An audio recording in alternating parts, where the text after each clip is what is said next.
வந்தே சோர கணாதீசம் வாஞ்சிதார்த்த பிரதயாதகம் வந்தாரு ஜனமந்தாரம் மாலூர வனவாசினம் ஏ ஏ பிரயோகாஸ்தந்திரேஷு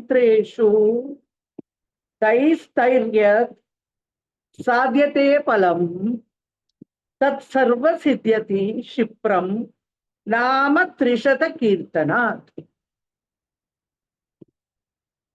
நம்ம இந்த ஆவரணங்கள் எல்லாம் பார்த்துட்டோம். இன்னும் ஒரு தடவை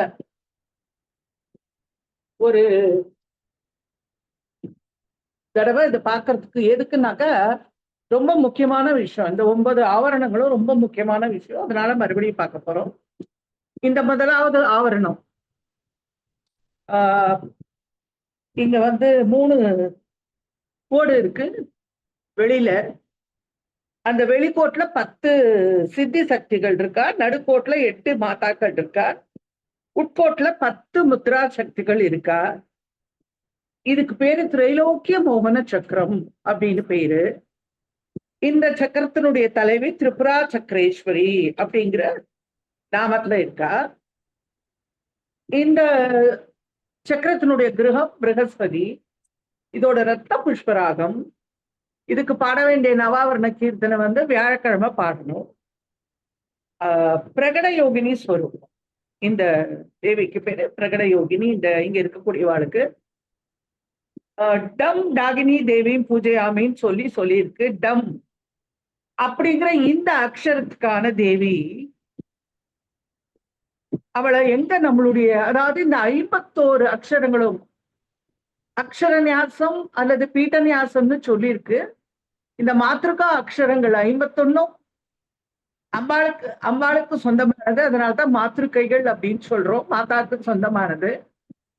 இந்த அக்ஷரங்களை சொல்லி நம்ம உடம்புல ஒவ்வொரு பாகத்தையும் தொடும்போது அந்த இடத்துல வசிக்கக்கூடிய அந்த பீட்டேஸ்வரியை நம்ம உடம்புலயே நமக்கு பாக்குற மாதிரி ஒரு நியாசம் இது. இப்போ இங்கே டம் டாகினி தேவின்னு கொடுத்துருக்கு இல்லையா. டம் கேலாபுராயை நமஹா அப்படின்னு சொல்லி வலது கணுக்கால் அதை தொடரும். கௌலகிரி அங்க இருக்கக்கூடிய கௌலாம்பிகை அம்பாளுடைய ஜகனம், அதாவது இடுப்பினுடைய முன்பகுதி விழுந்த இடம். இப்போ 2வது ஆவரணம் இங்க இருக்கிறவா குப்த யோகினிகள். சர்வாஜா பரிபூரக சக்கரம்னு பேர் இருக்கு. இந்த 2வது ஆவரணத்துல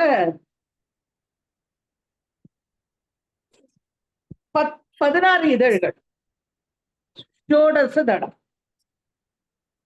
சந்திரனுக்கு 14 கலைகள் நமக்கு தெரியும். 15 கலைகள் மட்டும்தான் அது தேஞ்சு வளருது, அது நம்ம பார்க்கிறோம். இந்த 16வது கலை அது அழியாத கலை. அதுக்கு பேரு சாதான்னு பேரு. இங்க இருக்கிற நித்திய கலா தேவிகள் 16 பேர். இவ பேரெல்லாம் உங்களுக்கு சொல்லியிருக்கேன். இந்த திரைலோக்கிய மோகன சக்கரம் அப்படிங்கிற 2வது சக்கரத்துல சர்வஜா பரிபூர சக்கரம் அப்படிங்கிற சக்கரத்துக்கு அங்காரகன் அதிபதி. இதனுடைய ரத்னம் பவளம். செவ்வாய்க்கான கீர்த்தனை, செவ்வாய்க்கிழமை பாடக்கூடிய கீர்த்தனை. இங்க இருக்கிறவா குப்த யோகினிகள். ரம் அப்படிங்கிற எழுத்து சர்வாஜா பரிபூரக சக்கரே ரம் ராகினி தேவி சொல்லியிருக்கேன். ரம் அப்படிங்கிற அந்த அக்ஷரத்துக்கு ஸ்ரீசைலாய நமகான்னு சொல்லி வலது தோள்பட்டையை தொட வேண்டும்.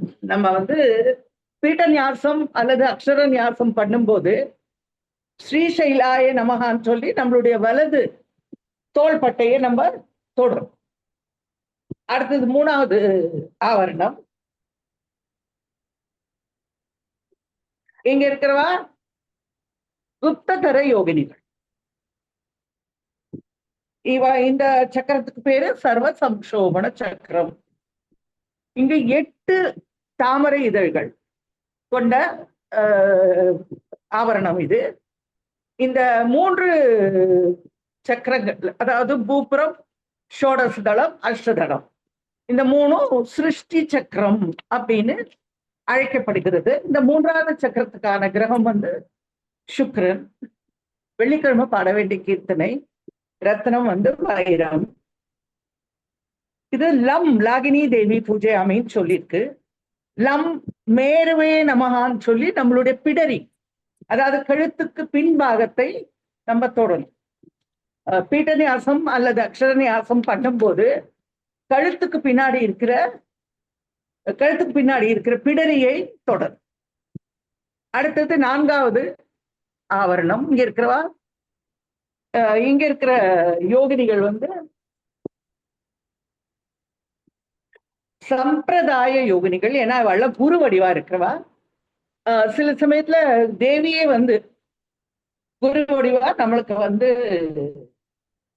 எல்லாத்தையும் சொல்லி கொடுக்குற மாதிரி ஒரு ஆவரணம் இந்த ஆவரணம்.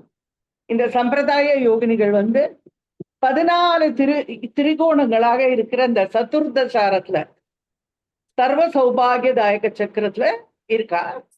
இந்த இந்த 14 பேரும் நான் உங்களுக்கு ஏற்கனவே படிச்சு காமிச்சிட்டேன். அதனால இந்த சக்கரத்தோட தலைவி வந்து திரிபுரவாசினி. இந்த 4வது சக்கரத்துல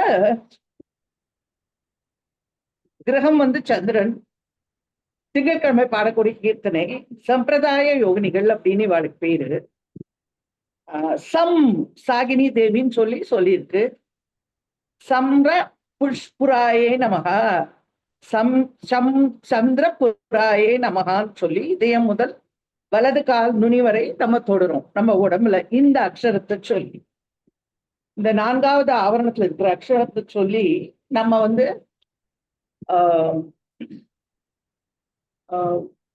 இதய நுனியிலேருந்து வலது கால் விரல் நுனி வரை தொடும். அடுத்தது 5வது ஆவரணம்.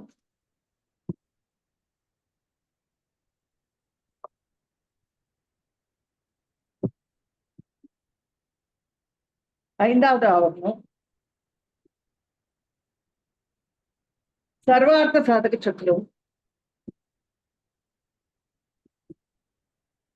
சனிக்கான கிரகம் வந்து சனிக்கானது. ரத்னம் வந்து நீலம். 10 சிறு முக்கோணங்களால் பகிர்தசாரம், அதாவது வெளி முக்கோணம். 10ல வெளியில இருக்கக்கூடிய 10 முக்கோணங்கள். இந்த 5வது ஆவரணத்துல சர்வார்த்த சாதகம் இதோட பேரு. இதுல இருக்கிறவங்க வந்து குலோதீர்ண யோகினிகள்.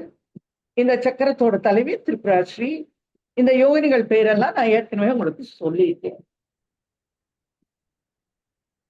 அடுத்த சக்கரம் வந்து 6வது சக்கரம். நிகர்ப்ப யோகினிகள் இருக்கக்கூடிய சக்கரம். அண்டர்தசாரம் 10 கோணங்கள் உள்ள இருக்கக்கூடியது. 10 கோணங்களும் உள்ள இருக்கு. இந்த சக்கரத்துடைய தலைவி திரிபுரமாலினி. இந்த 10 நிகர்ப்ப யோகினிகளோட பேரும் நான் உங்களுக்கு ஏற்கனவே சொல்லியாச்சு. இந்த கிரகம் வந்து சூரியன். ரத்னம் மாணிக்கம். ஞாயிற்றுக்கிழமை பாட வேண்டிய நவாவரண கீர்த்தனை.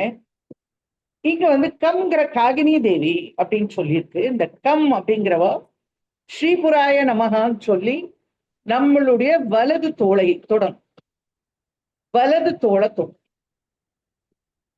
அடுத்தது 7வது ஆவரணம் சர்வரோகசர சக்கரம். 8 திரிகோணங்கள் கொண்டது. இதுல யாருக்கான்னு நமக்கு தெரியும், வசனி வாக்தேவிகள் இருக்கா. இதோட தலைவி திரிபுரா சித்தா. அம்பாள் பேரு திரிபுரா சித்தா. இந்த 7வது சர்வரோகரத்துக்கு ஒரு சக்கரத்தினுடைய கிரகம் புதன். புதன்கிழமை இதனுடைய நவாவரண கீர்த்தனையை பாடணும். ஷம் அப்படின்னு சொல்லிட்டு சம் மகேஞ்சாய நமகா. இதயம் முதல் வலது கைவிரல் நுனிவரை தொட வேண்டியது. நம்மளுடைய பீடநியாசம் அல்லது அக்ஷர நியாசம் பண்ணும்போது. அடுத்தது 8வது ஆவரணம். சர்வரோகர சக்கரத்துக்கு பத்தி நமக்கு நிறையவே தெரியும். ஏன்னா நம்முடைய வசனி வாக்தேவிகள் எங்கதான். 8வது ஆவரணத்துல அதிரகசிய யோகினிகள் இருக்கா. இந்த சக்கரத்துக்கு பேரு சத்வ சித்தி பிரத சக்கரம் அப்படின்னு பேரு. இங்க வந்து நாத தத்துவத்துல இருந்து உண்டானது இது இந்த சக்கரம். இந்த சதுர்தசாரம் பகிர்தசாரம் அந்தர்தசாரம், இது 3 ஸ்திதி சக்கரம் அப்படின்னு பேர். இந்த 8வது ஆவரணத்துல இருக்கிற சர்வசித்தி பிரத சக்கரத்துல சிவனுடைய அம்பாளுடைய காமேஸ்வரி 2 பேருடைய ஆயுதங்களும் பாசம், அங்குஷம், வில்லு, அம்பு இதெல்லாம் இருக்கு. நேத்திக்கு உங்களுக்கு இதெல்லாம் நான் காமிச்சிருக்கேன். இங்க வந்து 3 அந்த கோணத்தினுடைய 3 பக்கத்திலையும் 15 திதி நித்யா தேவிகள் வரிசையா ஒரு கோட்ல 5 பேரா வழிபடப்படுகிறார்கள். இந்த திரிகோணத்துக்குள்ள வாக்பவ கூட மந்திர சக்தியாக மகா காமேஸ்வரி, காமராஜ கூட சக்தியான மகா வஜ்ரேஸ்வரி, சக்தி கூட சக்தியான மகா பகமாலினி, இந்த 3 பேரும் இங்க இருக்கா. சமஷ்டி சக்தி எல்லாருடைய சக்தியும் சேர்ந்த மகா திரிபுர சுந்தரியும் எங்க இருக்கா. இவெல்லாம் அதிரகசிய யோகினிகள். இந்த சக்கரத்தோட தலைவி திரிபுராம்பா. இந்த 15 திதிநித்யா தேவிகள் யார் யாரு அப்படின்னு கேட்டாக்க, பகமாலினி, நித்யக்லின்னா, பேருண்டா, வக்னிவாசினி, மகாவஜ்ரேஸ்வரி, சிவதூதி, வரிதா, குலசுந்தரி, நித்யா, நீல பதாகா, விஜயா, சர்வமங்களா, ஜ்வாலா மாலினி, சித்ரா, திதி நித்யா. இந்த திதி நித்யா தேவிகள்ல ஒருத்தியான ஜாலா மாலினி காக்ஷிப்த வக்னி பிராகார மத்தியகாயை நமகான்னு ஒரு நாமம் இருக்கு. பண்டாசுரனோட அம்பாள் அந்த போருக்கு போகும்போது இந்த ஜுவாலா மாலினிங்கிற திதி நித்யா தேவியும் அந்த போருக்கு போகும். இப்ப இந்த திதி நித்யா தேவிகளை பத்தி உங்களுக்கு அவளுடைய எப்படி அவ என்ன பண்றா, அவளுடைய அம்பாளுக்கு அவ எப்படி வந்து வழிகாட்டுறா நமக்குங்கிறத சொல்றேன். இந்த திதி நித்யா தேவிகள் வந்து இந்த அம்பாள் வந்து காமேஸ்வரியா நமக்கு இந்த பிந்துல நமக்கு காட்சி கொடுக்குறா. அந்த சுற்றியுள்ள 3 கோணங்கள் இருக்கு. அந்த 3 கோணங்கள்ல பக்கத்துக்கு 5 நித்யா தேவிகள் வந்து இருந்து நமக்கு அவ வந்து அவளுடைய அருளை நமக்கு கொடுக்குறா. இந்த ஸ்ரீவித்யா பிரதம தேவதையான பராபட்டாரிகா அப்படின்னு சொல்றோம்ல, அந்த தேவிக்கு பேரு மகாநித்யான்னு பேர். அவ வந்து 15 அந்த அவளுடைய கலைகள் 15 பாகமா பிரிஞ்சு ஒவ்வொரு கலையும் ஒவ்வொரு தேவியோடைய ரூபமாக நமக்கு திதிநித்யா தேவிகளாக அம்பாளை சுத்தி அவள்லாம் இந்த சக்கரத்துல இருக்காங்க. இவ எல்லாருமே அம்பாளோட அங்க தேவதைகள் தான். ஒரு மாசத்துல நமக்கு கிருஷ்ணபக்ஷம் சுக்லபக்ஷம்னு தேய்பிறை வளர்பிறைன்னு 2 பட்சம் இருக்கு. ஒரு பட்சத்துக்கு 15 நாள் உங்களுக்கு தெரியும். அமாவாசை முதல் பௌர்ணமி வரை, மீண்டும் பௌர்ணமி முதல் அமாவாசை வரை ஒவ்வொரு நாளுக்கும் ஒரு திதி இருக்கு. இந்த திதி மகா நித்யாவுடைய கலைகளில் இந்த 15 திதி நித்யா தேவிகளும் தோன்றியிருக்கா. அவ வந்து ஒவ்வொரு பட்சத்துக்கும் ஒரு நாளாக ஒரு மாசத்துல 2 நாட்கள் அவ இந்த பிரபஞ்சத்தை நிர்வாகம் பண்றா. இந்த திதி நித்யா தேவிகள் இந்த திதிக்கு அடிப்படையில் தான் நிறைய விஷயங்கள் நடக்கிறது உங்களுக்கு தெரியும். அது முக்கியமா நம்மளுடைய முன்னோர்களுக்கு செய்யற காரியங்கள்லாம் திதியை கணிச்சுதான் நம்ம அது என்னைக்கு வருதுன்னு பாக்குறோம். அதே மாதிரி தெய்வ வழிபாடு, இன்னைக்கு கோகுலாஷ்டமி, அஷ்டமி திதி அன்னைக்கு கிருஷ்ணன் பிறந்திருக்கா, கோகுலாஷ்டமி, ராமநவமி, விநாயக சதுர்த்தி, இப்படி வந்து தெய்வங்களுக்கும் சில வைகுண்ட ஏகாதசின்னு சொல்றோம். இதெல்லாம் வந்து இந்த திதிகளை வச்சுதான் நம்ம கணிக்கிறோம். சுக்லபட்சத்துல 1 கிருஷ்ணபட்சத்துல 15 பூஜை செய்யணும். நம்ம அமாவாசை பௌர்ணமி அன்னைக்கும் இந்த தேவியை வராகி மாதங்கியோட கூடி இந்த மகாநித்யா தேவியை நம்ம வழிபடணும். முதலாவது தேவியான ஸ்ரீ காமேஸ்வரி, இந்த தேவியுடைய சக்கரமும் அதுல இருக்கு. இந்த படங்கள்லாம் வந்து நான் எடுத்துதான் போட்டிருக்கேன், என்கிட்ட இருக்கு. ஆனா அமெரிக்கால இருக்கு, சேகருக்கு அது எங்க இருக்குன்னு தெரியாது, அதனால என்னால உங்களுக்கு காட்ட முடியல. எனக்கு இந்த படங்கள்லாம் இருக்கு, இன்னொரு தடவை நான் உங்களுக்கு காட்டுறேன். இந்த தேவி வந்து 6 கை 3 கண்களுடைய தேவி, ரொம்ப அழகா இருக்கா. ஒரு கால் மடிச்சுட்டு ஒரு கால் தொங்க விட்டுன்னு உட்கார்ந்துருக்கா. இந்த தேவி வந்து சுக்லபக்ஷ பிரதமை, அமாவாசை, இந்த 2 நாளும் பூஜிக்கப்பட வேண்டிய தேவி. சுக்லபக்ஷ பிரதமையிலையும் அமாவாசையிலையும் இந்த தேவி வந்து நம்ம வந்து வணங்கினாக்க எல்லா விதமான நல்ல விஷயங்கள், காரிய சித்தி ஏற்படும். 2வது திதி நித்யா தேவி பகமாலினி நித்யா அப்படின்னு பேரு அவளுக்கு. இந்த தேவியும் ரொம்ப அழகா இருக்கா. 4 கைகள், அவளுக்கு 6 கைகள், ஒரு முகம் 6 கைகள் கொண்ட தேவி. நமக்கு வந்து பகம்னா நான் நிறைய தடவை உங்களுக்கு அர்த்தம் சொல்லியிருக்கேன். பூர்ண ஐஸ்வர்யம், யசஸ், ஸ்ரீ, ஞானம், மகாத்மியம், வீரியம், பிரயத்தனம், முக்தி, இதுக்கெல்லாம் பகம் அப்படின்னு பேர். இதெல்லாம் கொடுக்கக்கூடிய தேவிகோ அப்படிங்கறத நம்ம அந்த பேர்ல இருந்தே தெரிஞ்சுக்கலாம். அம்பாளுக்கே பகவதின்னு ஒரு பேர் இருக்கு இல்லையா, பகவதின்னு சொல்றோம் அம்பாள். சுக்லபக்ஷ த்விதியை, கிருஷ்ணபக்ஷ சதுர்தசி, இந்த 2 நாளும் இந்த தேவிக்கு உகந்த நாள். அந்த 2 நாள்ல இந்த உலகத்தை காப்பாத்தி நம்மளுக்கு எல்லா விதமான நன்மைகளும் செய்ய.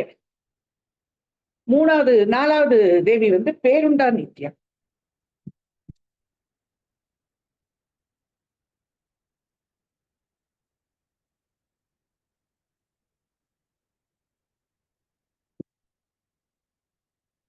இந்த தேவி வந்து பேருண்டான பெரிய பெரிய அண்டங்கள்னு அர்த்தம். அம்பாள் தானே இந்த பிரம்மாண்டத்தெல்லாம் சிருஷ்டி பண்ணியிருக்கா. அதனால இந்த திதி நித்யா தேவிக்கு பேருண்டா நித்யா அப்படிங்கிற பேரு. இந்த தேவியும் ஒரு கால் மடிச்சுன்னு உட்கார்ந்துட்டு இருக்கா, இடது கால் தொங்க விட்டு இருக்கா. ரொம்ப அழகா இருக்கா தேவி பார்க்கறதுக்கு. சுக்லபக்ஷ சதுர்த்தியும் கிருஷ்ணபக்ஷ துவாதசி, இது 2ம் இந்த தேவிக்கு உண்டான திதிகள். அடுத்தது ஸ்ரீ நித்யா திதி தேவி. ஸ்ரீ நித்யா திதி நித்யா தேவி. இந்த தேவி ரொம்ப, அதாவது நம்முடைய அக்னி மண்டலத்துல இருக்காளாங்கோ, அதனால இவ வந்து பக்னி வாசினி அப்படின்னு சொல்றோம். இந்த தேவி வந்து மஞ்சள் நிறத்துல ஆடை அடைஞ்சிட்டு இருக்கா.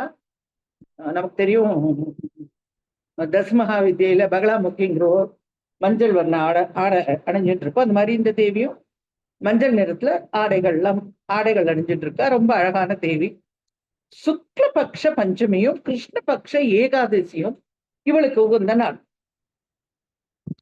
அடுத்தது ஸ்ரீ மகாவஜ்ரேஸ்வரி திதி நித்யா தேவி. இந்த தேவிக்கு வந்து 4 திருக்கரங்கள் இருக்கு. பாசம், அங்குஷம், கரும்புவில், மாதுளங்கனி வச்சுருக்கா இந்த தேவி. நம்மளுக்கு ரொம்ப நல்ல விஷயங்கள்லாம் செய்யக்கூடியவோ, ஏன்னா ரொம்ப அழகான தேவி. அவளுடைய வர்ணமே சிவப்பு. சுக்லபக்ஷ சஷ்டி, கிருஷ்ணபக்ஷ தசமி, அந்த 2 நாளும் அவளுக்கு உகந்த நாட்கள். அவ வந்து நம்மளுடைய அஜ்ஞானத்தை அகற்றி ஞானத்தை கொடுக்கக்கூடிய தேவி. அடுத்தது சிவதூதி. சிவதூதி திதி நித்யா தேவி. இந்த தேவிக்கு உங்களுக்கு தெரியும், அம்பிகை வந்து சும்ப நிசும்பர்களோட சண்டை போடும்போது சிவபெருமான அவகிட்ட தூதம் அனுப்புறான். அதனால அவளுக்கு சிவதூத்தின்னு ஒரு பேர் இருக்குன்னு தேவி மகாத்மியத்துல நம்ம தெரிஞ்சுக்கிறோம். இந்த சிவதூதி தேவி வந்து 8 திருக்கரங்கள் அவளுக்கு.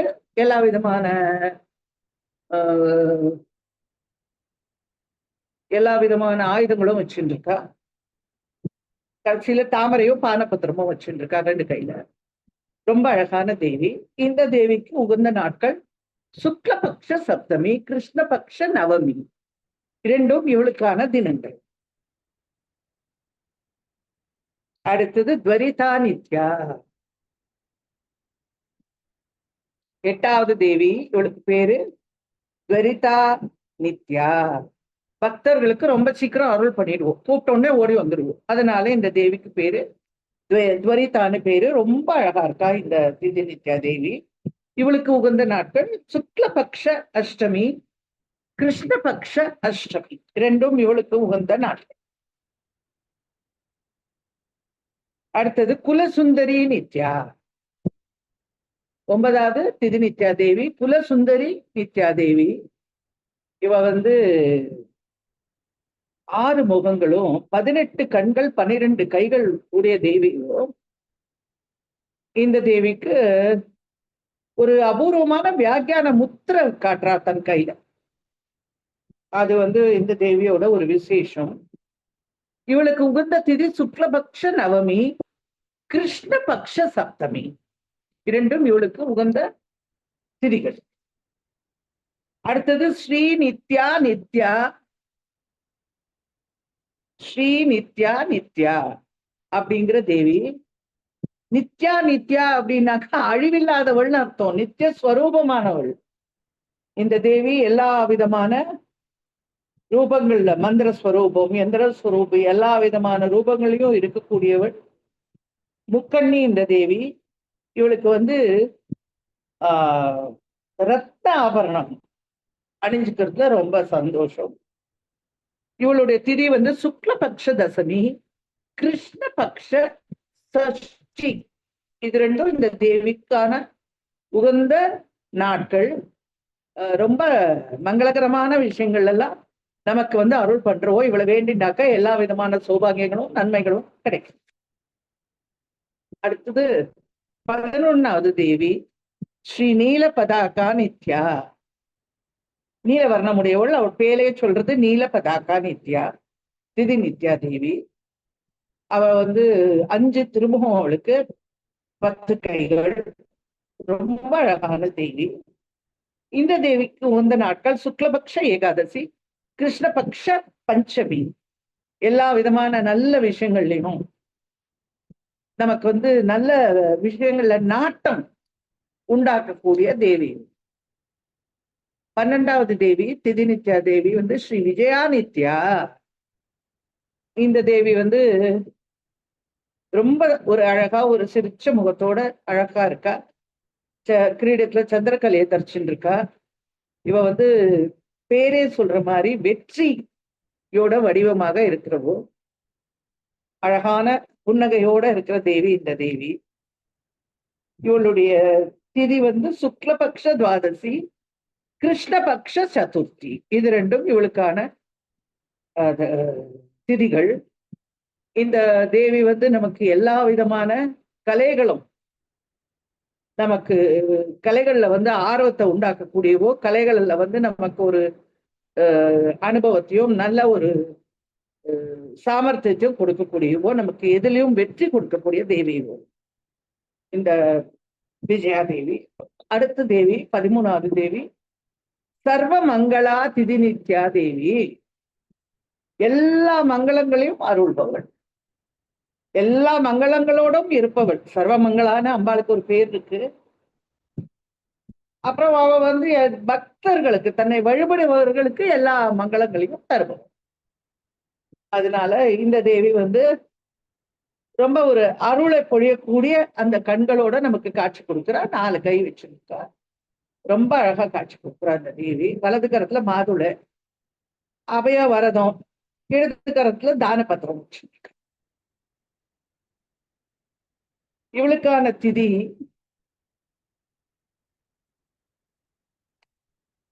சுக்லபக்ஷ திரையோதசி, கிருஷ்ணபக்ஷ திருத்தியை, அதுதான் இவளுக்கான திதி. இப்ப நம்ம பார்க்க போறது ஜுவாலா மாலினி நித்யா. ஜுவாலா மாலினி நித்யா திதி நித்யா தேவி 14வது தேவி. இவ பிரளய கால அக்னி மாதிரி தேக காந்தி கொண்டவன், ரொம்ப அழகான தேவி. அம்பாளுக்குரிய வண்டனோட யுத்தம் பண்ணும் போது இந்த தேவியும் கூட போறா, நம்ம பார்த்திருக்கோம். இவளுக்கு உகந்த திதி சுக்லபக்ஷ சதுர்தசி, கிருஷ்ணபக்ஷ துவிதியை. எல்லா விதமான நல்ல விஷயங்களும் நமக்கு கொடுக்கக்கூடிய தேவி. விரோதங்கள் எல்லாம் இந்த தேவியை நம்ம ஸ்மரணை பண்ணா விரோதங்கள்லாம் பனி மாதிரி விலகிப்போ. 15வது தேவி ஸ்ரீ சித்ரா மேம், நித்யா திதி நித்யா தேவி. சர்வமங்களாக்கும் கிருஷ்ணபக்ஷ த்விதியை இல்ல, சர்வமங்களாக்கும் கிருஷ்ணபக்ஷ த்விதியை, ஜுவாலா மாலினிக்கும் கிருஷ்ணபக்ஷ த்விதியையா? சர்வமங்களா சர்வமங்களா தேவிக்கு வந்து சொன்னேனேமா இப்போ சொல்றேன்.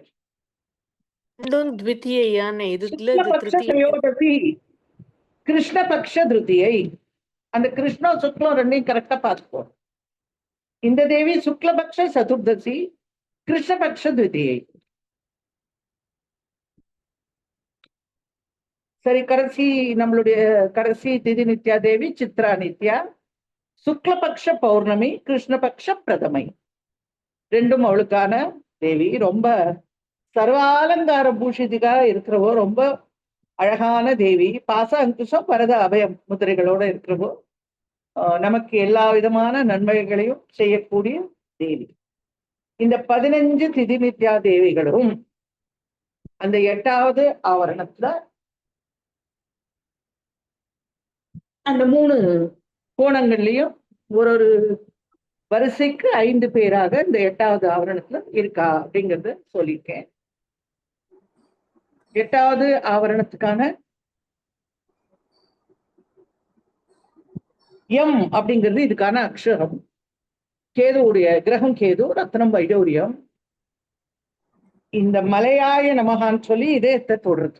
இந்த நாமா இந்த ஆவரணத்துல இந்த எம்ங்கிற அக்ஷரத்துக்கு மலையாய நமகா அப்படின்னு சொல்லி நம்மளுடைய உடம்புல இதயத்தை தொடுறோம். இங்க இருக்கக்கூடியவ அதிரகசிய யோகினிகள். கடைசியில 9வது ஆவரணம், நடுவுல இருக்கிற பிந்து சர்வானந்தமய சக்கரம். இதுக்கு படிக்க மாதிரி நிறம் கிடையாது. மகா திரிபுர சுந்தரி இந்த சக்கரத்தோட தலைவி. இந்த லலிதா திரிபுர சுந்தரி அவ உட்கார்ந்து இருக்கிற அந்த சிங்காதனத்துல ஸ்ரீ வித்யாலட்சுமி, ஸ்ரீ லக்ஷ்மி லக்ஷ்மி, மகாலட்சுமீஸ்வரி, திரிசக்தி லக்ஷ்மி, சர்வ சாம்ராஜ்ய லக்ஷ்மின்னு 5 லக்ஷ்மிகள். ஸ்ரீ வித்யா, பரஞ்சோதி, பராநிஷ்கலா, அஜபா, மாத்ரிகா 5 கோசாம்பிகைகள். ஸ்ரீ வித்யா, துவரிதா, பாரிஜாதேஸ்வரி, குமாரி திரிபுட்டா, பஞ்சபாணேஸ்வரின்னு 5 கல்பலதாம்பிகைகள். ஸ்ரீ வித்யா, அமிர்த பீட்டேஸ்வரி, சுதாசு, அமிர்தேஸ்வரி, அன்னபூர்ணா அப்படின்னு காமதுகா தேவிகள். ஸ்ரீ வித்யா, சித்தலட்சுமி, ராஜமாதங்கீஸ்வரி, புவனேஸ்வரி, வாராகி அப்படின்னு 5 ரத்னாம்பா தேவிகள். பஞ்சிகா பூஜைன்னு சொல்லி உங்களுக்கு நான் லலிதா சகஸ்ர நாம சொல்லி கொடுக்கும் போது சொல்லியிருக்கேன். ஞாபகம் இருக்கா? ஞாபகம் இருக்கா? அந்த அவாதான் இவா. இந்த அம்பிகைகள் 5 லட்சுமிகள், 5 கோசாம்பிகைகள், 5 கல்பலதாம்பிகைகள், 5 காமதுகா தேவிகள், 5 ரத்னாம்பா தேவிகள். இவாள்லாம் இந்த பிந்துல இருக்கிற இந்த அம்பாளை சூழ்ந்து நிற்கிறவா எல்லாரும் அம்பாளுக்கு அம்பாளுடைய சக்திகள் தான். அவ எல்லாருமே அம்பாளுடைய சக்திகள் தான். இந்த சர்வானந்தமய சக்கரத்தினுடைய கிரகம் ராகு, ரத்னம் கோமேதகம். இந்த கீர்த்தனை வந்து செவ்வாய்க்கிழமை பாடக்கூடிய கீர்த்தனை. பம் அப்படிங்கிற எழுத்து படபான லட்டாகினி தேவி அப்படின்னு சொல்லி இந்த பம்ங்கிற தேவிய சர்வானந்தமய சக்கரே பம் படபான லடாகினி தேவின் பூஜையாமி அப்படின்னு சொல்றோம். பம் அப்படிங்கிறது சஷ்டிஷாய நமகான்னு சொல்லி முதுக தொடரும். இந்த அக்ஷரத்துல இந்த மாத்திருக்கா அக்ஷரம் அல்லது இந்த பீட்ட நியாசம் பண்ணும்போது முதுக தொடும். ஒவ்வொரு இதுக்கும் நான் சொல்லியிருக்கேன் உங்களுக்கு. ஒவ்வொரு அக்ஷரத்துக்கும் நம்ம உடம்புல ஒவ்வொரு பாகம் நம்ம தொடுறோம். அம்பாள் அந்த இடத்துல அந்த பீட்டேஸ்வரியா தியானம் பண்ணி அவளை நம்ம உடம்புலயே நம்ம வணங்குறோம். அம்பாளை நம்மளுடைய உடம்புலயே நம்ம வணங்குறோம். அதுதான் ரொம்ப ஒரு விசேஷமான விஷயம். நீங்க வந்து இந்த பூஜைகள்லாம் பண்ணும்போது நியாசங்கள் பண்ண வேண்டி வரும். அந்த நியாசங்கள் பண்ணும்போது அங்கநியாசம், கரநியாசம், கணேச நியாசம், ராசி நியாசம், நட்சத்திர நியாசம், இதெல்லாம் பண்ணும்போது இந்த பீட்ட நியாசம் அல்லது அக்ஷர நியாசம் அதுவும் பண்ணுவோம். இந்த நியாசங்கள்லாம் பண்ணிட்டு தான் நம்ம வந்து பூஜையை ஆரம்பிக்கணும். இப்ப நவாவரண பூஜை பண்ணணும்னா, ஸ்ரீசக்கர பூஜை பண்ணணும்னா இந்த நியாசங்கள்லாம் பண்ணிட்டு தான் நம்ம வந்து பூஜைகளை ஆரம்பிக்கணும். இப்போ இந்த அக்ஷர பீடங்களை பத்தி உங்களுக்கு சொல்லணும்னு நினைக்கிறேன். நான் ஏற்கனவே உங்களுக்கு சொல்லியிருக்கேன். அதாவது சாதகன் ஒருத்தன் வந்து ஸ்ரீவித்யா முறையில அம்பாளை வந்து சாதனை பண்ணணும்னு நினைக்கிறோம். உடல்ல எல்லா பகுதியிலும் தேவி இருக்கிற மாதிரி பாவனை பண்ணிக்கிறான். இந்த பாவனைக்கு வந்து நியாசம் அப்படின்னு சொல்றோம். இந்த வடிவுல இந்த என்னுடைய இந்த தேகத்துல இந்த பகுதியில தேவி இருக்கான்னு சொல்லி நம்மளோட விரலை வச்சுன்னு அந்த இடத்த சொல்லு. மந்திர ஜபம் செய்யறதுக்கு முன்னாடி மந்திரத்தை உபதேசித்த குரு. இப்ப நம்மளுக்கே திரிஷதி வந்து ஹயக்ரீவர், அவர் தான் குரு. அதுக்கு வந்து மந்திரம் அமைத்த சந்தஸ், அனுஷ்டுப் சந்தகான்னு சொல்றோம், காயத்ரி சந்தகா. சந்தஸ்னா மீட்டர்னு அர்த்தம். அதுக்கு ஒரு மீட்டர் இருக்கும். வழிபடும் தேவதை ஸ்ரீ லலிதா மகா திரிபுர சுந்தரி தான் அந்த வழிபடுற தேவதை. அந்த சக்தி, பீஜம், கீழகம் எல்லாம் சொல்லி நம்ம நியாசம் பண்றோம். இந்த நியாசம்ல வந்து கணேச நியாசம், கிரக நியாசம், நட்சத்திர நியாசம், யோகினி நியாசம், ராசி நியாசம், அப்புறம் பீட்ட நியாசம் அல்லது மாத்திருக்கா அக்ஷர நியாசம். இந்த நியாசம் எல்லாம் செய்ய வேண்டியது. அதுக்கு வந்து தேவியோட தியான முறை அது எப்படி அப்படின்னாக்க, உத்யத் சூரிய சகஸ்ராவாம் பீன உன்னத பயோதராம் ரக்தமால்யாம்பரோலோபாம் ரக்தபூஷண பூஷிதாம் பாஷ அங்குஷ தனுர்பாண பாஸ்வத் பாணி சதுஷ்டயாம் லசன்னேத்ரத்ரயாம் ஸ்வர்ண மகுடோத்பாசித மஸ்தகாம் கணேஷ கிருஹ நக்ஷத்திர யோகினி ராசி ரூபிணீம் தேவீம் பீட்டமயீம் வந்தே மாத்திருக்காம் சுந்தரீம் பராம் அப்படின்னு ஒரு தியான முறை. அந்த ஸ்லோகத்தை உங்களுக்கு நான் சொல்லியிருக்கேன். என்ன அர்த்தம்னா, ஆயிரக்கணக்கான சூரியனுடைய ஒளியை கொண்ட நம்மளுடைய தேவி சிவந்த பூமாலை ஆடை எல்லாம் அணிஞ்சுட்டு இருக்கா, ரத்ன ஆபரணங்களை போட்டு இருக்கா, பாசம், அங்குஷம், வில், அம்பு இதோட 4 கரங்களை கொண்டவள், முக்கண்ணி, தங்க கிரீடம் அணிஞ்சுட்டு இருக்கா. கணேசர், கிரகங்கள், நட்சத்திரங்கள், யோகினிகள், ராசிகள் இவ்வடிவங்கள் பெற்றவள். பீடசக்தியானவள் மாத்திருக்கா அக்ஷர வடிவினள். அப்படிப்பட்ட அந்த தேவியை வணங்குகிறேன் அப்படின்னு இந்த ஸ்லோகம் சொல்லும். மாத்திருக்கா அக்ஷர வடிவினர். இந்த 53 மாத்திருக்கா அக்ஷரங்கள், மாத்திருக்கா அக்ஷரங்கள்னு எதுக்கு சொல்றோம்னா, தேவி கிட்ட இருந்துதான் எல்லா அக்ஷரமும் உண்டாயிருக்கு. அதனால மாதா கிட்ட இருந்து உண்டானதுனால மாத்திருக்கா அக்ஷரங்கள்னு சொல்றோம். காமரூபாய நமகான்னு சொல்லி தலையை தொடணும். வாரண்யாசே நமகான்னு சொல்லி முகத்தை தொடணும். நேபாளாய நமகான்னு சொல்லி வலது கண். பவுண்டரவர்தனாயின்னு சொல்லி இடது கண். இதே மாதிரி 51 அக்ஷரங்களையும் சொல்லி அந்தந்த பீட்டேஸ்வரிய நம்ம வந்து நம்மளுடைய உடல்ல வணங்கு. இப்போ உங்களுக்கு ஸ்ரீசக்கரம் அந்த 9 ஆவரணம் அது சொல்லி அந்த பிந்துல எப்படி அம்பாள் இருக்காங்கிறத உங்களுக்கு சொல்லி. இது வந்து அம்பாளுடைய இயந்திரம். அம்பாளுடைய நகரம் இருக்குல்ல, ஸ்ரீநகரம், அது எங்க இருக்கு, அது எப்படி இருக்கு? முன்னம் அவன் நாமம் கேட்டால், மூர்த்தி அவன் வண்ணம் கேட்டால், பின்னர் அவன் ஆரூர் கேட்டால் சொல்லியிருக்கேன் இல்லையா, ஆரூர். இப்ப ஊருக்கு போகணும். அம்பாளுடைய ஊர் எது? ஸ்ரீநகரம். நகரத்துக்கு ஒன்றும் அதுக்கு முன்னாடி பின்னாடி எல்லாம் ஒன்றும் கிடையாது. ஆனா நமக்கு அம்பாள் மேல இருக்கிற அந்த அன்பினால, நம்முடைய தாயாருடைய இடம் அப்படிங்கிறதுனால ஒரு மதிப்பும் மரியாதையும் கொடுத்து ஸ்ரீநகரம் அப்படின்னு அம்பாளுடைய நகரத்தை சொல். இது வந்து ஒண்ணும் இல்லை, நம்மளுடைய சங்கரர் இருக்கார் இல்லையா, அவர் வந்து 8வது சௌந்தர்லகிரி ஸ்லோகத்துல அம்பாளுடைய நகரத்தை ரொம்ப அழகா வர்ணிச்சிருக்கார். இந்த ஸ்லோகத்தை நம்ம சொல்லிட்டே இருந்தோம்னா அம்பாளை வந்து அந்த அந்த நகரத்துல, ஸ்ரீநகரத்துல அம்பாளை நம்ம வந்து மனசார தரிசனம் பண்ணிட்டே இருந்தோம்னா நமக்கு மரண பயம் இருக்காதுன்னு சொல்லியிருக்கு. சுதா சிந்தூர் மத்தியே சுரவிடபி வாட்டி பரிபிருத்தே மணித்வீபே நீபோ பவனவதி சிந்தாமணி கிருஹே சிவாகாரே மஞ்சே பரமசிவ பரியங்க நிலையா பஜந்தி துவாம் கன்யாக கதிச்சன சிதானந்த லகரி.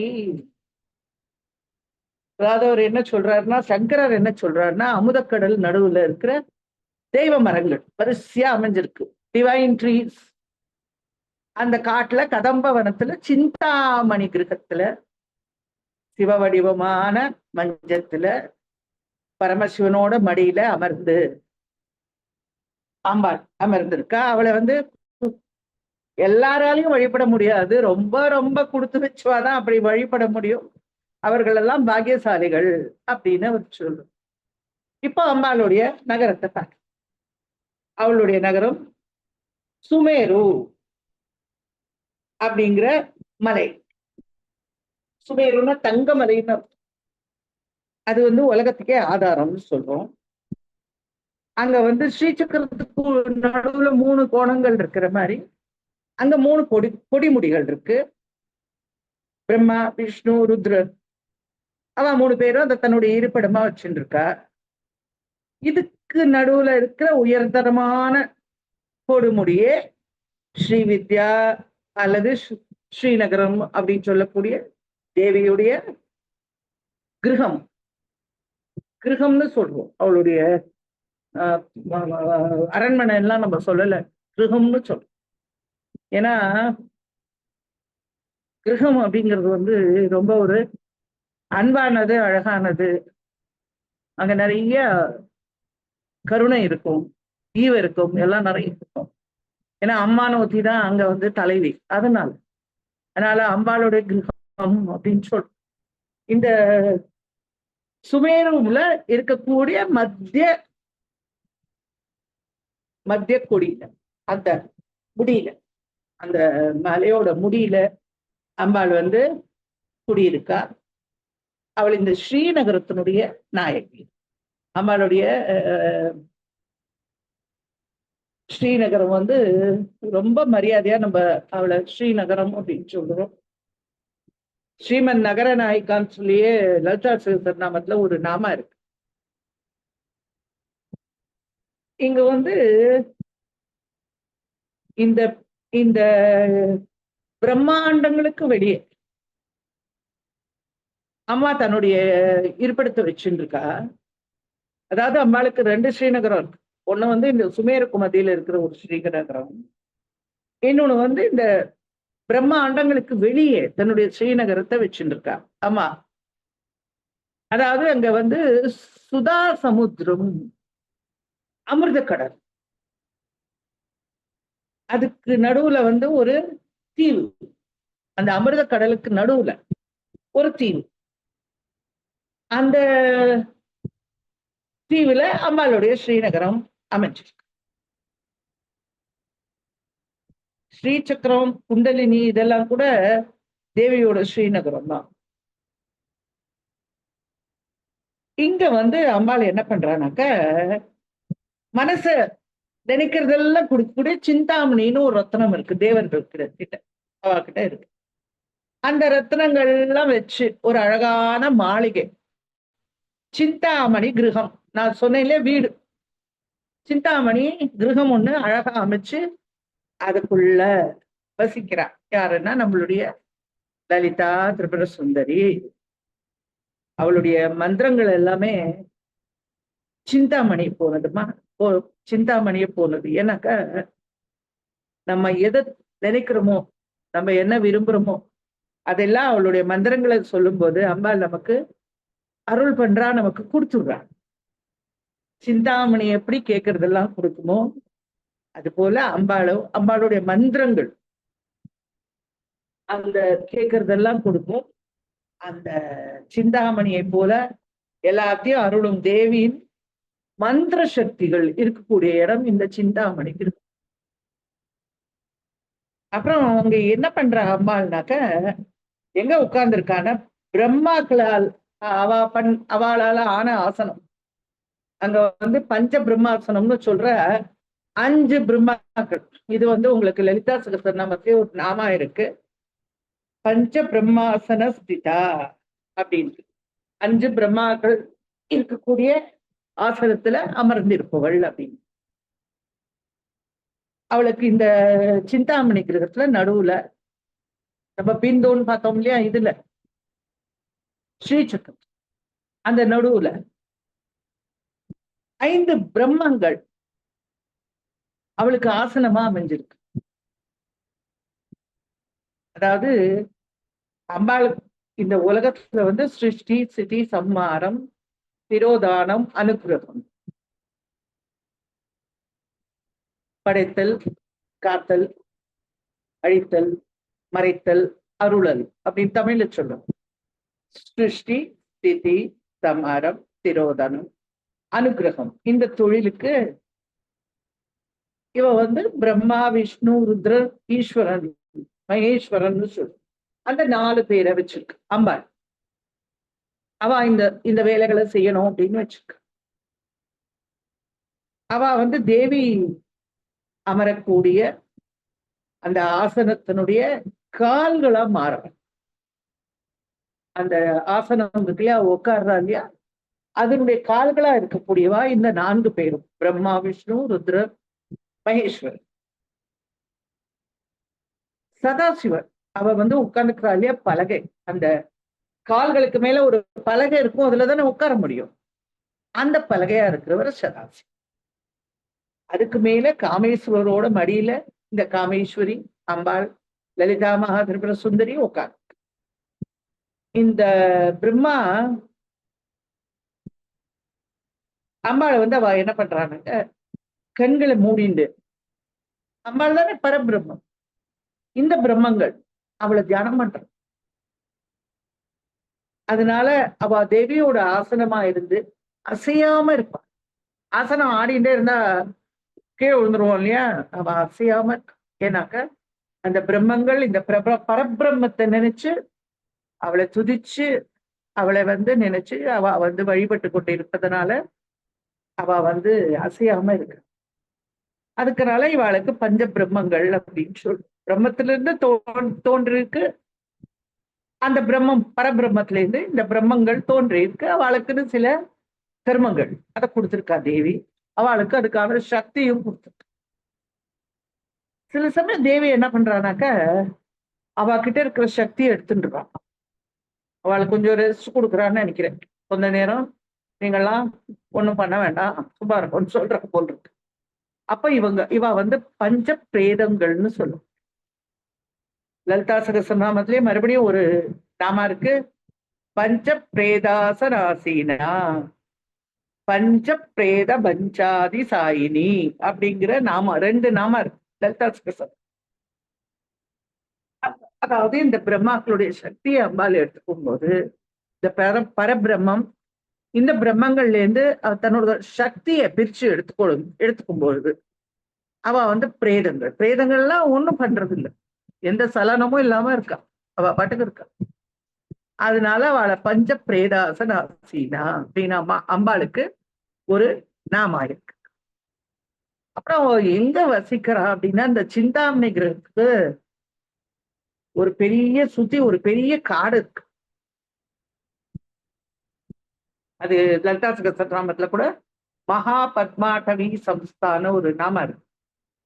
மகா பத்மா அட்டவினா காடுன்னு அர்த்தம். அங்க இருக்கிறவர் நம்மளுடைய உடல்லையும் குண்டலினி சக்திக்கு மூலாதாரத்துல இருந்து ஆக்ஞை வரைக்கும் உள்ள அந்த 6 சக்கரங்களுக்கு மேல சகசிராரத்துக்கு ஏறுறது இல்லையா, அந்த சகசிராரம் அப்படிங்கிற பிரம்மரந்திரம் அங்க வந்து அம்பாள் வந்து 1000 இதழ்கள் கொண்ட தாமரை அதுல இருக்கா. 1000 இதழ்கள்னா 1000 தான் அப்படின்னு அர்த்தம் இல்ல, கணக்கற்ற அப்படின்னு அர்த்தம். கணக்கற்ற சகசிராரம்னு சொல்றோம் இல்லையா, 1000ன்னு அர்த்தம் இல்ல, கணக்கற்ற. அதுக்கு கணக்கெல்லாம் கிடையாது. தாமரையில 1000 இதழ் இருக்கான்னு எண்ணற்று இல்லை, எண்ணற்ற இதழ்களை கொண்ட தாமரையில அம்பாள் நம்முடைய பிரம்மரந்திரத்துல இருக்கு. இங்க வந்து என்ன இருக்குன்னா சிந்தாமணி கிரகத்துக்கு வெளியே அழகான கல்பக விருட்சங்கள் எல்லாம் இருக்கு. கடம்ப வனம் நிறைய இருக்கு. அதான் கடம்ப மரங்கள். அந்த நமக்கு தெரியும் கடம்ப வனம் தான் நம்மளுடைய மீனாட்சியினுடைய இடம். நம்மளுடைய மீனாட்சி குடியிருக்கிற இடத்துக்கு பேரு கடம்பவனம் அப்படின்னு சொல்லி, கதம்பவனம் அப்படின்னு சொல்லி. இந்த இந்த கடம்பவனம், இந்த அழகான மரங்கள்லாம் இருக்கு இந்த இடத்துல. இங்க வந்து சுதாசாகர மத்தியஸ்தானம் ஒரு நாம இருக்கோம். அமிர்த கடல் நடுவுல இருக்கிறவோ அப்படின்னு சொல்லி. இந்த இந்த பிரம்மாண்டங்கள் எல்லாம் தாண்டி வெளியில இருக்கு இந்த சுதாசாகரம். அதுல தேவி வந்து சிந்தாமணி கிரகத்துல, இந்த கடம்பவனத்துல, மகா பத்மாடவியில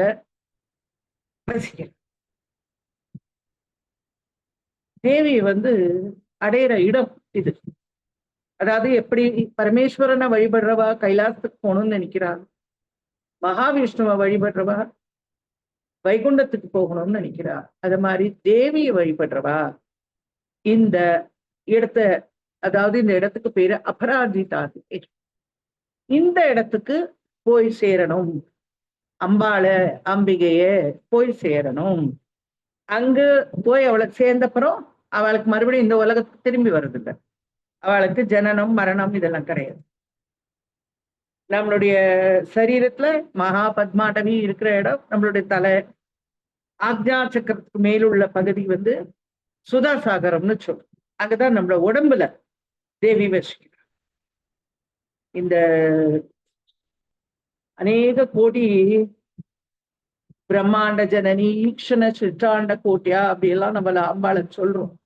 இந்த பிரம்மாண்டங்கள் எல்லாம் படைச்சு, இந்த பிரம்மாண்டங்களுக்கு வெளியில அம்பாள் தன்னுடைய ஸ்ரீநகரத்தை வச்சு, இந்த சுதா சமுத்திரம் அப்படிங்கிற கடல் பிரம்மாண்டங்களுக்கு வெளியே இருக்கு. அதனுடைய நீர், இந்த அண்டங்கள்லாம் கால் பங்குதான். இந்த சுதா சாகரம் அப்படிங்கிற அமிர்த கடல் இருக்கு இல்லையா, அது முக்கால்.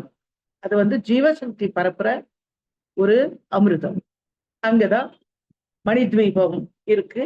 அதனுடைய கரையில நிறைய மரங்கள்லாம் இருக்கு. அந்த மரங்கள் அழகான வாசனையான தேவ விருட்சங்கள், தெய்வீகமான மனம் பரப்பக்கூடிய மரங்கள், மந்தாரம், பாரிஜாத்தம், சந்தானம், ஹரிச்சந்தனம், கல்பகம் அப்படின்னு சொல்லக்கூடிய மரங்கள். கல்பக மரம் நமக்கு தெரியும், நம்ம கேட்டதெல்லாம் கொடுக்கக்கூடிய மரம். இங்க இருக்கிற எல்லா மரமுமே கேட்டதெல்லாம் கொடுக்கக்கூடிய மரங்கள். இதுக்கு நடுவுல கதம்பவனம் இருக்கு. அழகா இங்க வந்து தோட்டங்கள் இருக்கு, காடுகள் இருக்கு. அதுல தேவியோட சிந்தாமணி கிரகம் இருக்கு. இந்த சிந்தாமணி கிரகத்தை சுத்தி ஒரு மகா மண்டபம் இருக்கு. அந்த மண்டபத்துல 9 வரிசைகளா படிகள் இருக்கு. அதுக்கு நடுவுலதான் சிவபெருமான், அந்த சிவம்ங்கிற பேருள்ள மஞ்சம், பிரம்மா விஷ்ணு ருத்ரர் மகேஸ்வரன் அவளும் அங்க வந்து அந்த யோக நிலையில அதோட மஞ்சமா இருக்கிறவர் சதாசிவன். அவர் வந்து இந்த அனுகிரகம் அப்படிங்கிற தொழில பண்ணக்கூடிய சதாசிவம் அந்த மஞ்சமா இருக்கார். அந்த ஆசனம் உட்கார்ற ஆசனமா இருக்க அந்த இடத்துல அம்பாள் வந்து காமேஸ்வரரோட சேர்ந்து அந்த காமேஸ்வரோட மடியில அந்த இடத்துல அம்பாள் உட்கார்ந்து நம்மளுக்கு காட்சி கொடுக்கு. இது வந்து ஒரு தேவியோடைய ஒரு ஸ்ரீநகரம். இதுக்கு வந்து மறுபடியும் பகவத் பாதாலோட சௌந்தர் லகரி சொல்றேன், ஞாபகம் வச்சுக்கோங்க. சுதா சிந்தோர் மத்தியே, அமிர்த கடலுடைய நடுவுல, சுதானா அமிர்தம், அதனுடைய நடுவுல சுரவிட்டபி வாட்டி பறிந்து அழகான தெய்வீக மரங்கள். வாட்டின்னா தோட்டம்னு அர்த்தம். மணித்வீபே நீபோ பவனவதி சிந்தாமணி கிரகே. மணித்வீபத்துல சிந்தாமணி அப்படிங்கிற அந்த வீட்டுல, அந்த கிரகத்துல சிவாகாரே மஞ்சே பரமசிவ பரியங்க நிலையா. சிவ வடிவமான மஞ்சத்துல பரமசிவனுடைய மடியில உட்கார்ந்துட்டு அம்பாள் தன்னுடைய ஆனந்த வடிவத்தை சிதானந்த வடிவத்தை யாருக்குன்னா அவளை அந்த வடிவத்தை பார்க்கக்கூடிய அந்த உபாசகர்களுக்கு அந்த வடிவத்தை காட்டுறா, அவர்கள் ரொம்ப பாக்கியசாலிகள் அப்படின்னு சொல்லி சங்கரர் சொல்ற. இந்த ஒரு சௌந்தர நகரி 8வது பாட்டு இதை சொல்லிட்டு அம்மாள் அந்த மணித்வீபத்துல இருக்கிற மாதிரியே நம்ம சொல்லிட்டே இருந்தாக்க நம்மளுக்கு மரண பயம் இருக்காது, மரணத்தும் போது இதுதான் ஞாபகம் வரும் அப்படின்னு சொல்லியிருக்கு. எப்பவுமே நமக்கு தோணும் போதெல்லாம் இந்த ஸ்லோகத்தை சொல்லிட்டே இருக்கலாம். இப்போ தேவியோட மற்றொரு இருப்பிடம் வந்து மேருமலையில இருக்குன்னு சொல்லியிருக்கேன், சுமேருல இருக்குன்னு. அதாவது பண்டனை அழிக்கிறதுக்காக அந்த யாக குண்டத்துல இருந்து வந்தாலியா தேவி, அப்போ அவளுக்கு பட்டாபிஷேகம் பண்ணிக்கிறதுக்காக கட்டின நகரம் ஸ்ரீநகரம். இந்த பூமிக்கு ஆதாரமா இருக்கக்கூடிய இந்த மேரு அப்படிங்கிற மலையில வந்து அதுக்கும் 4 சிகரம் இருக்கு. அந்த தேவி வந்து பிரம்மா விஷ்ணு ருத்ரன்லாம் இருக்கா, அம்பாள் நடுவுல இருக்கா. இங்க வந்து நிறைய மதில்கள் இருக்கு. எப்படி நம்ம ஸ்ரீசக்கரத்துல ஆவரணங்கள் பார்த்தோமோ இந்த மாதிரி மதில்கள் ஒரு கோட்டையை காப்பாற்றுறதுக்கு நிறைய மதில்கள் இருக்கும் இல்லையா, அந்த மாதிரி இருக்கு. இதெல்லாம் தாண்டிதான் அம்பாளை நம்ம தரிசிக்கணும். இங்கேயும் நிறைய தோட்டங்கள், அகழிகள், ஓடைகள், வாபிகள் எல்லாம் இருக்கு. இந்த இடத்துல அம்பாள் வந்து மறுபடியும் அதே மாதிரி அந்த பிரம்மா விஷ்ணு சிவன் மகேஸ்வரன் அந்த 4 பேரும் இருக்கக்கூடிய கட்டில் கால்களாக இருக்கக்கூடிய, கட்டிலோட மேல் பலகை வந்து சதாசிவனாக இருக்கக்கூடிய அந்த மஞ்சத்துல உட்கார்ந்து நம்மளுக்கு அருள் பாரு. இது வந்து ஈங்கோய் மலை நான் உங்களுக்கு சொல்லியிருக்கேன். அந்த ஈங்கோய் மலையில நம்ம போகும்போது பார்க்கலாம். எப்படின்னாக்கா அந்த 4 பேர்கள் அந்த கட்டில் கால்களா இருக்கிறவாளும் சதாசிவனுமே பெண் வடிவமாக தான் இருப்பாங்க. அங்க இருக்கக்கூடிய ஒரு படத்துல அந்த கால்கள்ல இருக்கக்கூடிய அந்த 4 பேரும் அவ வந்து கட்டில் கால்களா இருக்கக்கூடிய பிரம்மா விஷ்ணு சிவன் மகேஸ்வரன் அவ 4 பேரும் பெண்களாகவும் அந்த மஞ்சத்தினுடைய மேல இருக்கக்கூடிய பலகையா இருக்கக்கூடிய சதாசிவனுமே பெண்களா தான் காட்டிட்டு. ஏன்னா நம்ம பார்க்கிறோம் இப்போ யோகினிகள்லாம் பெண்கள் தான், எல்லாரும் பெண்கள் தான். அதனால அந்த அந்த இடத்துல அந்த சிந்தாமணி கிரகத்துல அம்பாள் இருக்கக்கூடிய சுதா சிந்தூர் மத்திய சுரவிட்டபி வாட்டி பரிவிருத்தே மணித்வீபே நீபோ பவனவதி சிந்தாமணி கிரகே அந்த இடத்துலயும் இருக்கக்கூடியவெல்லாம் பெண்களாவே நமக்கு காட்சி. இது வந்து இது வரைக்கும் அம்பாளுடைய யந்திரத்தை சொல்லிட்டேன், அம்பாளுடைய நகரத்தை சொல்லிட்டேன். அம்பாளுடைய அடுத்தது வந்து உங்களுக்கு தந்திரங்கள்லாம் வந்து இந்த ஞாசங்கள், இதெல்லாம் தந்திரங்கள், முத்திரைகள், இதெல்லாம் தந்திரங்கள். இப்போ மந்திரத்துக்கு இன்னும் நம்ம போல, திரிஷதி தான் நம்மளுடைய மந்திரம், இன்னும் அதுக்கு போல. அதுக்கு முன்னாடி உங்களுக்கு திரிஷதியை பத்தி சொல்ல ஆரம்பிக்கிறதுக்கு முன்னாடி குண்டலினி அது ஒரு சக்கரம். நம்ம உடம்புக்குள்ள இருக்கிற சக்கரம் நமக்கு தெரியும். இந்த 6 ஆதார சக்கரங்கள் நம்ம உடம்புல இருக்கு. இந்த குண்டலினி அந்த சக்கரங்கள்ல அம்பாள் எப்படி இருக்கா அப்படிங்கிறத உங்களுக்கு அடுத்த வகுப்புல சொல்றேன்.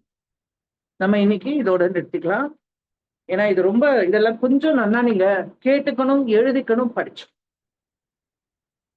நான் இந்த விஷயங்கள்லாம் உங்களுக்கு நிறைய தடவை சொல்லியிருக்கேன், ஆனாலும் சில சமயம் உங்களுக்கு ஞாபகம் வரல. இப்போ இந்த ஜுவாலா மாலினி தேவிங்கிறது லலிதா சஹஸ்ரநாமத்துல அவளோட படமே நான் உங்களுக்கு போட்டு காமிச்சிருக்கேன். ஆனா உங்களுக்கு வந்து டக்கு டக்குன்னு ஞாபகப்படுத்த முடியல. அது பரவாயில்ல, அதனால உங்களுக்கு தப்பு இல்லை. அதனாலதான் மறுபடியும் இப்ப எல்லாத்தையும் ஒரு தடவை வரிசையா சொல்லிட்டேன், எல்லாம் சொல்லிட்டேன். குறிச்சுக்கோங்க, எழுதிக்கோங்க, எல்லாத்தையும் குறிச்சுக்கோங்க. எழுதி படிக்கும் போது என்ன ஆகும்னாக்கா நமக்கு இன்னும் நல்லா ரெக்கார்ட் ஆகும். நான் எப்பவுமே உங்களுக்கு வந்து ஒரு ரிகாபிச்சுலேஷன் மாதிரி பண்ணிட்டு தான் அடுத்த புது விஷயங்களுக்கு போறேன். இருந்தாலும் உங்களுக்கு என்ன இருந்ததுனாக்கா மறந்து போறது, இல்லை வேற ஏதாவது உங்களுக்கு வேலைகள் நிறைய இருக்கிறதுனால இது டக்குன்னு ஞாபகம் வர மாட்டேங்குது. அதில் குறிச்சு வச்சுட்டு இந்த வகுப்புக்கு வர்றதுக்கு ஒரு 10 நிமிஷத்துக்கு முன்னாடியே ஒரு தடவை என்னென்ன நம்ம பார்த்துருக்கோம் அப்படின்னு பார்த்துட்டு வந்துட்டேன்னாக்கா உங்களுக்கு கொஞ்சம் எல்லாமே புரியும். இப்ப நான் எவ்வளவு சொல்லி கொடுத்துருக்கேனோ அதை நீங்க மறுபடியும் மறுபடியும் போட்டு கேட்டாலும் இது எழுதுறதுக்கு அது வந்து நிகராகாது. எழுதுறதுங்கிறது ரொம்ப ஒரு நல்ல விஷயம். எழுதும்போது கண்ணு, நம்மளுடைய மனசு, கை எல்லாம் வேலை செய்யறது. அதனால எழுதி வச்சுட்டோம்னா that is very good, that is excellent. நான் எப்ப சொல்லுவேன் இல்ல, நல்ல good students make good teachers, good students will make good teachers. சரியா? Not good teachers make good students, good students will make good teachers. So நீங்க என்ன பண்றீங்களா, என்ன நிறைய படிக்க வைக்கிறேன், நிறைய ரிசர்ச் பண்ண வைக்கிறேன்.